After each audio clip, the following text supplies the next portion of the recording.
Ok, alors bienvenue à tous. Aujourd'hui, je vous parle de ma Golf 6 GTI. C'est ma voiture personnelle. Normalement, je filme vos voitures et on parle de vos voitures. Donc, si vous voulez, j'ai ma chaîne Instagram où vous pouvez m'envoyer des messages et j'ai la partie YouTube ici si vous voulez me contacter. Et comme ça, on peut planifier des vidéos de vos voitures. Là, on est en plein confinement. J'aurais aimé faire les vidéos de vos voitures. Malheureusement, c'est impossible. Du coup, on parle de la mienne. J'ai une Golf 6 GTI de 2012. C'est une 5 portes et malheureusement, c'est pas une R. Du coup, c'est une traction. Elle pousse par les roues avant. D'un point de vue mécanique, c'est un 2 litres FSI de 210 chevaux. Quand on démarre, elle patine. Clairement. Alors, en gros, elle est tellement puissante que quand on démarre, elle patine. Du coup, j'aimerais bien avoir un quattro ou voilà, un 4 roues motrices pour ne pas avoir à patiner quand je démarre. Après, en dehors de ça, elle est ultra puissante et c'est clairement une voiture d'autoroute. Si on veut dépasser un camion ou autre, on s'amuse bien avec.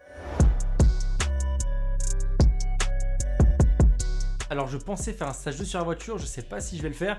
En gros avec un stage 2, elle prend 265, 270 chevaux par là. C'est puissant, c'est vrai, on peut bien s'amuser. Même si je me dis qu'avec 210 chevaux, on s'amuse déjà pas mal. Donc je sais pas si je le fais, mais pour l'instant c'est pas fait, c'est en projet, peut-être. Et au niveau de la ligne d'échappement, on n'est plus trop d'origine, mais... Pour ce qui est du prix, c'est une voiture que j'ai achetée d'occasion à 16 000 € dans un garage. Et elle avait 90 000 km et je paye voilà, en moyenne 100 € par mois d'assurance.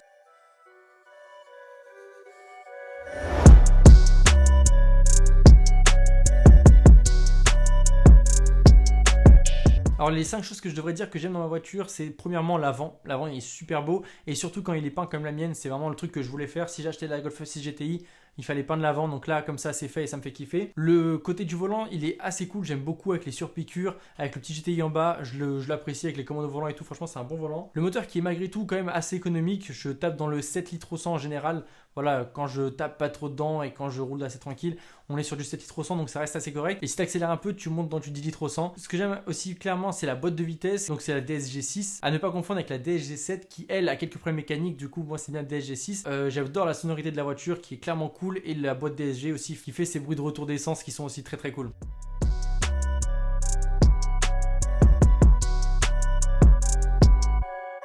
Bon, pour les 3 choses que j'aime pas, c'est assez simple. Le premier, c'est l'intérieur. Je trouve que l'intérieur n'a pas de superbe finition. Quand on rentre dans une Audi TT ou dans une Audi A3, tout simplement, on voit qu'au niveau des matériaux de construction à l'intérieur, ils sont quand même moins bons. On a plus de plastique de mauvaise qualité sur les Volkswagen, notamment dans la GTI. J'aime pas le fait que ce soit un traction. J'aurais préféré que ça soit un quattro, clairement. C'est pour ça que la R est quand même beaucoup mieux. Et l'autre, c'est assez subjectif, c'est l'assise. En fait, moi, j'aime les voitures assez basses, du style Audi TT ou même Z4, des voitures assez basses. Et celle-ci, c'est vrai que ça fait plus une voiture berline, donc limite voiture de papa pressé quoi. Je dirais pas que c'est un RS6 mais c'est quand même assez grand et du coup on se sent pas assez dans une sportive.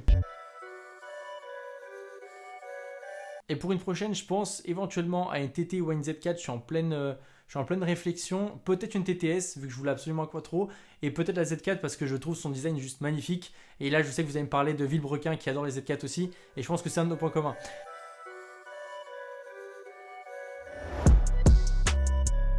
J'espère que cette vidéo sur ma Golf 6 GTI t'aura plu. Si tu es intéressé pour répondre à mes questions autour de ta voiture et que je fasse quelques cinématiques sur ta voiture, n'hésite pas à me le dire dans les commentaires ou sur Instagram comme je te l'ai dit. On se retrouve très bientôt pour d'autres vidéos de voiture. C'était André, salut!